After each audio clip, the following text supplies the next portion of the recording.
Assalamu alaikum and welcome to the next video of Hamid's writing workshop. In this video, I'm going to focus on certain elements of formality in writing. So I'll be showing you what you can do to write in a formal manner, because basically essay writing is a formal endeavor. It's a formal genre of writing, and therefore you should be adopting certain conventions of writing to appear formal. Uh, so if you're writing an argumentative essay, a descriptive essay, a comparison and contrast essay, uh, then you should be formal in your writing. However, if you're writing, for example, a reflective essay, which is largely personal, then you can adopt your own personal style. Here, I would also sort of ask you to be cautious with the type of models that you normally see on the internet. Some of them are not very, very formal and have certain elements of informality in them. So while they're a good model to follow, but you should know what not to follow and what to follow when you are practicing your writing. One purpose of showing you these elements of formal style of writing is to uh, make you aware of them, and when you are practicing your writing, you should be sort of also practicing how to be formal, how to appear formal in your writing. So while many elements of the essay contribute to this formal style, for example, structure, there should be a formal structure. There should be a beginning, middle, and end. The beginning is introductory paragraph, the middle is the body paragraphs, and the end is concluding paragraph. And then we got structure within the paragraphs. So while you need to be formal with the structure, you also need to be formal with your use of language and mechanics, convention, all these elements. And here I am going to share with you a few of them, so you start practicing them whenever you have time and whenever you write something and you are revising or editing your writing, so you can find these you can at least evaluate your writing for these elements. So pause your video here, read and compare these two paragraphs, and see uh, what's what are the differences here in these two paragraphs other than the contents. So here are the main differences. The first paragraph uses formal vocabulary.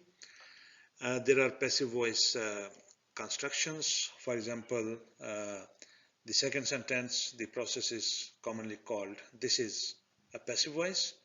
Then there's a use of cautious language, perhaps. And why this perhaps is used, because there's a big claim here.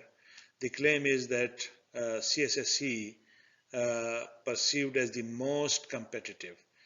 So this is like going to the extreme in making this claim. So whenever we are writing formally, especially formal essays, we need to be careful.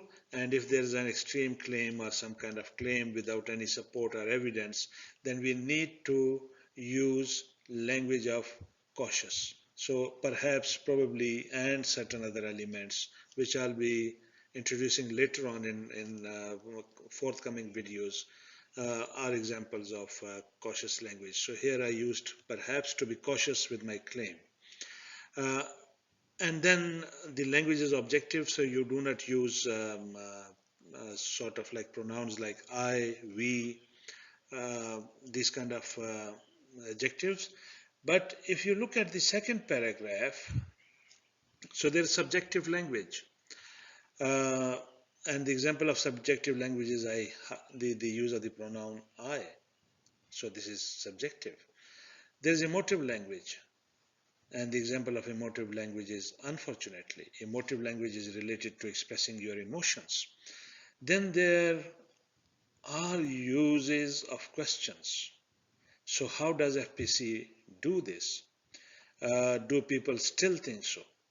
or is their trust in FPSC decreased, or is their trust in the FPSC decreased? So these are examples of the use of questions, and we must avoid them in our formal essays. You might see the use of these kind of questions. Even some of the essays on internet start with a question, but I would sort of try to make you cautious that that's not a good model to follow, and these rhetorical questions need to be avoided in formal essays.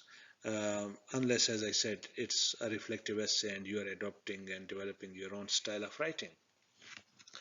Then this essay also uses contracted form, and the example of contracted form is somewhere like so I can't see an example here, but this, yes, don't is an example of a contracted form. So I think they don't. We don't use contracted form in formal essays. So do we want this style or do we want this style? So as I said, and I am repeating it again, if you are not writing a personal reflective essay, then we do not want this style. This is informal style and it's not desirable. It's not the right style of writing a formal essay in a formal manner. So avoid these things and try to follow formal vocabulary, try to follow passive voice constructions, try to follow cautious language, try to follow objective language, do not use personal pronouns, and it's also better to avoid other kind of pronouns unless really necessary. So now let's move forward and see further examples of these elements of formal writing. So talking about vocabulary, here are two sentences, and these two sentences are written in an informal style. So the first one, he tried to show that it was possible to lose weight and eat his favorite food. So please pause the video and try to think for a moment what's in which words are informal in these two sentences and what would be the formal words for them. So please pause your video and try to find the informal words and then replace them with formal words. So I hope you tried and you were able to find them. So there are two formal words in these two sentences. In the first one it is tried to show, and in the second one it is says. So changing them, you can see now, tried to show, we change it with attempted to prove, and in the second one you might see and try to find out if I have also changed or some other words are also changed. Eat, yes, the structure has changed, so quite a bit of changes in this sentence from this sentence to make it appear formal. So look at this one now, pause your video and you can read and compare the two sentences and identify the changes which have been made. So why do we need formal vocabulary? Because formal vocabulary is more specific. In formal writing, we need clarity. We do not want to leave anything to doubt. So what we want to say should be without doubt. I mean, when the reader reads, they shouldn't doubt what we are trying to say. They shouldn't interpret it, or there shouldn't be a scope of interpreting what we write in number of ways. And then what we say, we say it clearly and precisely, so formal vocabulary helps with that. For example, here Robert says the word say can mean a number of things. It can mean think, right? So it can mean giving somebody some advice, also reporting somebody's words. So says can be interpreted in a number of ways, and we do not want to leave any scope for this these kind of interpretations. So compared to say, claim is a more precise word, and here we are presenting Robert's claim. So there's no scope of interpreting it in a number of ways. So basically, we are trying to tell the reader that Robert claimed, right? And this also shows our position vis-a-vis Robert's words. So where do we stand vis-a-vis the information that we are sharing? So sometimes formal vocabulary also helps with that. So let's do another exercise in formal vocabulary, and here you got about 10 sentences. I have put the informal words there in red. So pause the video and try to replace them with formal words. You might use a thesaurus, find their synonyms, or you might think yourself of some words. So whatever way you adopt, try to change these words with more formal or with formal words. Obviously, they are informal. So I hope you were successful. Let's look at the answers and match the answers with your words that you selected to replace these informal words. So shows can be changed into indicates. Uh, three problems have been discovered. The changes he made were unacceptable. Many people think there were many reasons, many causes for this. Scientists have tried to prove has been changed to attempted to prove. 100,000 was donated to charity because given is not clear. Given what? Given for a certain time, given just as a loan, right? Given is a clear example of ambiguity. Informal vocabulary can be ambiguous at times. He discussed issues such as famine and poverty, right? Because like has a totally different meaning here. It can be interpreted in a different way, but such as means the example of issues is famine and poverty. She has got two, so this has been changed to needs to, and we do not have enough resources, so sufficient resources.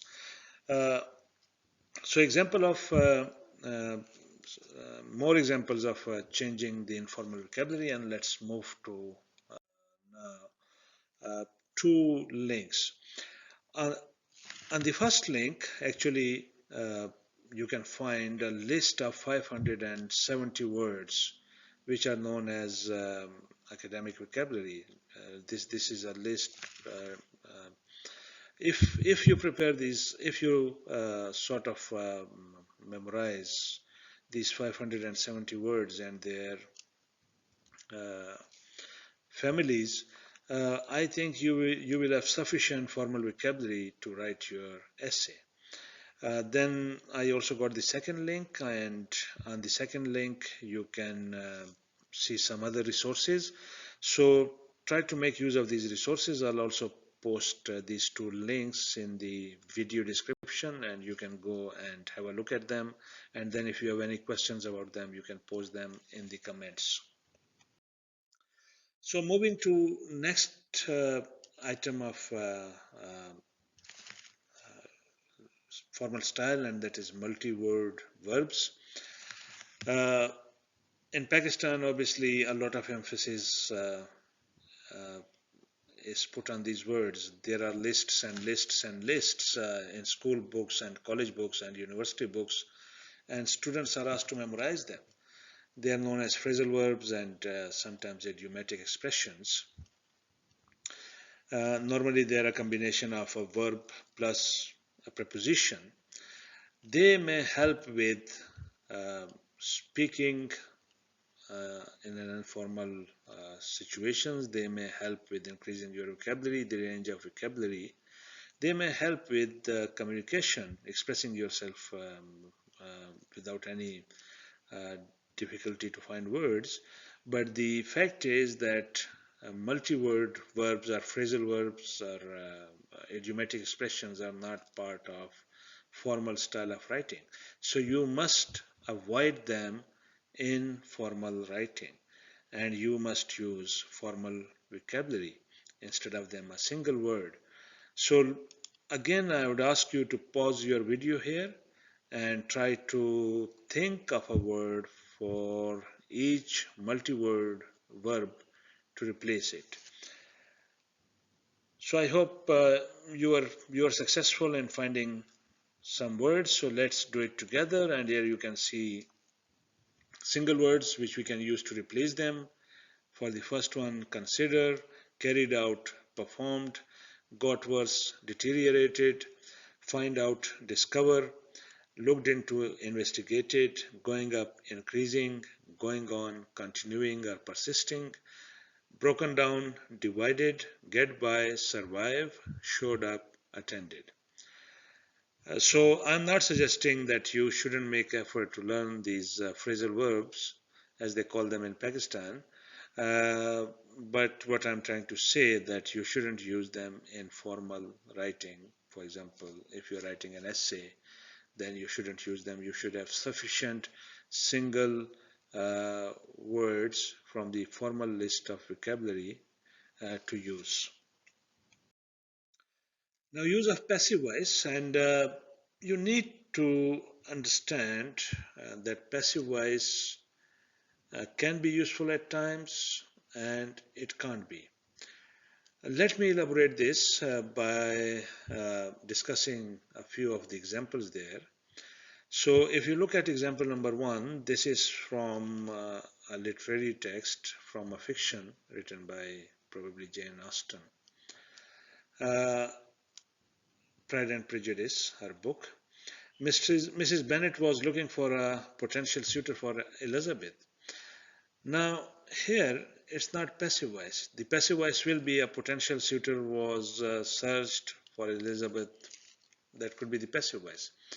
But here the important thing is the focus on Mrs. Bennet. It was Mrs. Bennet looking for a potential suitor. So, in reflective and obviously in this kind of fiction writing or story writing, um, we a lot of emphasis is on the characters and their actions. So the use of passive voice in this genre is not a good practice. But when you're writing an essay, formal essay, academic context, an academic situation or exam situation, then it's better to use passive voice instead of this kind of active voice sentences. Now look at the second sentence. People wrapped the body of the dead king in linen. So again, this sentence is suitable as part of a fiction work, but it's not suitable if you are writing a formal essay, you are describing or you are referring to the process of mummification. So then saying that people wrapped the body of the dead king in linen is not a nice way to say it, not a formal way to say it, because now we are not interested in who is wrapping, but we are more interested in the process. The body being wrapped in linen and mummified. So then who is wrapping it is not important, right? So in this case, then we should use passive voice. And the body of the dead king was wrapped in linen is an example. Now look at next two sentences. It is felt that the police are doing valuable work, and people feel that the police are doing valuable work. So the second one is passive voice, but what do we mean by people? People standing there at that particular moment when police is doing something? Is it like conclusion from a survey report, right? Are people really important to feel so? I mean, what's important in this sentence? Obviously, in this sentence, the important thing is the quality of police work. And there is a thinking that their work is valuable. So there's no need to use a subject here. Rather, it's better to use it as a passive construction. So now, again, if you could pause your video and convert these sentences or part of the sentence which is in red to passive voice. You can probably write your answers in the comments, and I'll have a look at them and give you my opinion about them. So let's move to the next. Okay. Now talking of subjective language versus objective language, and you got two examples here. The pause your video, read them, and try to figure out which one is more subjective and which one is more objective. So obviously the first one is an example of subjective language which is not desirable in formal essay writing situations. And what makes it subjective is the use of these words: everybody, everyone, our, we, as far as I am concerned, I believe, there, I also think. So these words are example of the elements of writing which can make a writing subjective. And you can compare the two paragraphs and see how these words have been removed and what they have been replaced with, and how this replacement changed the sentence structure, or did it affect a change in other words in the sentence to achieve the objective of making this paragraph more objective. Uh, so these were some of the elements of formal style of writing. So if you're practicing and you're writing something and then you want to see if it is formal, if it meets the requirements of formal style of writing, or is the expression formal or not, then you can compare your writing with the checklist provided here on the first slide. We talked about four main things. Number one, formal vocabulary. Number two, the use of active passive voice. Number three, cautious language. And number four, objective language. So four elements we discussed in this video, and you can check your writing for these four elements. And if you have any comments or questions, you can post them in the comments. I'll respond to them. Thank you very much. See you again later.